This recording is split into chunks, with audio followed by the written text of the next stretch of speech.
Assalamualaikum warahmatullahi wabarakatuh. Perkenalkan, nama saya Reptaul Jana dengan NPM B1A02265.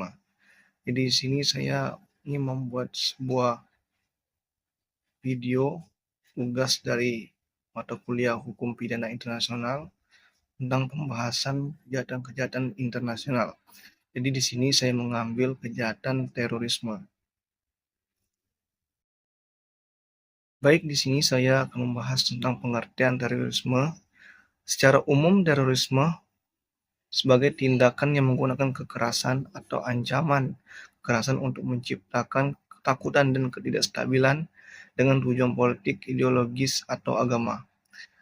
Dan menurut PBB, terorisme merupakan tindakan yang bertujuan menciptakan teror di kalangan masyarakat dengan menyerang warga sipil atau fasilitas sipil secara tidak sah dan tidak berperi kemanusiaan. Jadi di sini ciri-ciri utama terorisme yaitu pertama menggunakan kekerasan atau ancaman kekerasan, yang kedua ditujukan untuk menimbulkan ketakutan di masyarakat, yang ketiga memiliki tujuan politik, ideologi atau agama, yang keempat dilakukan oleh individu, kelompok atau organisasi, dan yang kelima itu bisa jadi dalam skala nasional maupun internasional. Baik, yang kedua yaitu syarat-syarat terorisme dalam hukum internasional. Tindakan terorisme dikategorikan sebagai terorisme harus memenuhi unsur-unsur sebagai berikut, yaitu pertama itu ada tindakan kekerasan berupa serangan bom, pembunuhan massal ataupun penyanderaan. Yang kedua itu menciptakan ketakutan di masyarakat, seperti ketakutan pada warga sipil atau yang menjadi target utama mereka. Yang ketiga itu memiliki motif politik, ideologi ataupun agama, seperti kejahatan biasa yang lebih bersifat individual.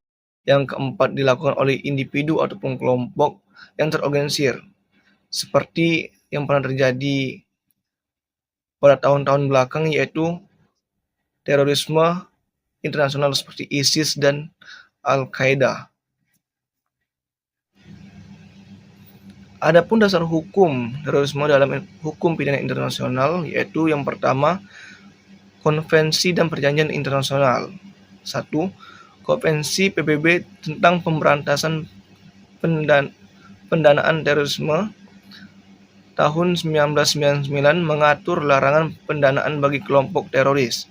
Yang kedua, Konvensi Den Haag tahun 1970 dan Konvensi Montreal pada tahun 1971 mengatur tindakan terorisme di dunia penerbangan.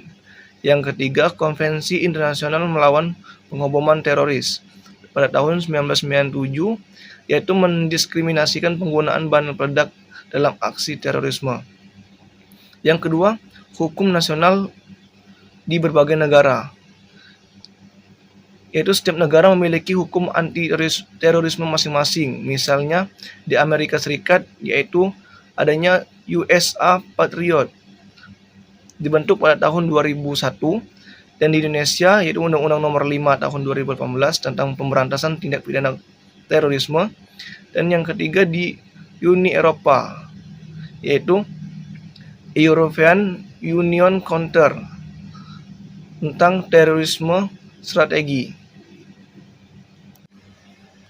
Kasus terorisme bisa diadili di berbagai pengadilan, seperti yang pertama Mahkamah Pidana Internasional atau ICC, International Criminal Court, yang mengadili kasus terorisme yang dikategorikan sebagai kejahatan terhadap kemanusiaan.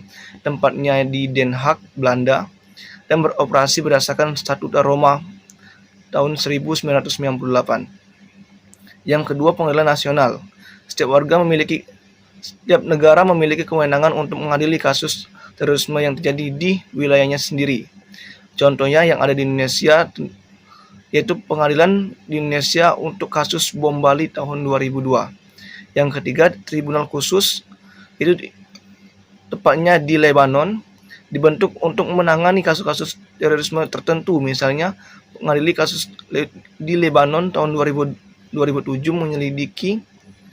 menyelidiki pembunuhan mantan PM Lebanon, Rafiq Hariri. Baik di sini ada kasus terorisme yang pernah mengguncang dunia. Yang pertama, serangan pada tanggal 11 September 2001 di Amerika Serikat dilakukan oleh Al-Qaeda menargetkan World Trade Center dan Pentagon menggunakan pesawat komersial yang dibajak sebagai senjata, menewaskan sekitar 3.000 orang dan mendorong Amerika Serikat untuk membuat USA Patriot Act dan melakukan intervensi militer di Timur Tengah. Yang kedua yaitu bom Bali pada tahun 2002 di Indonesia dilakukan oleh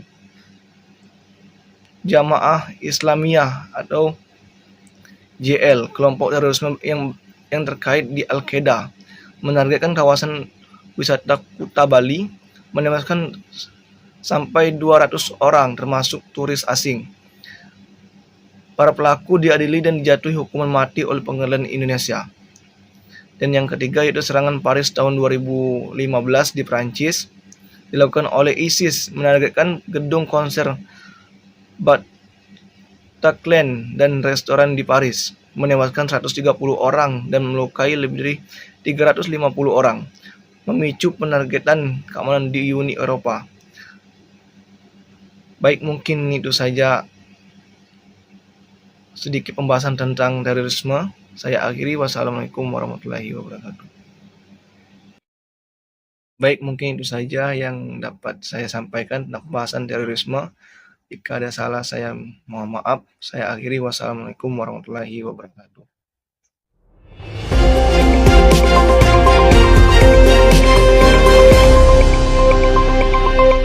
Audio Jungle.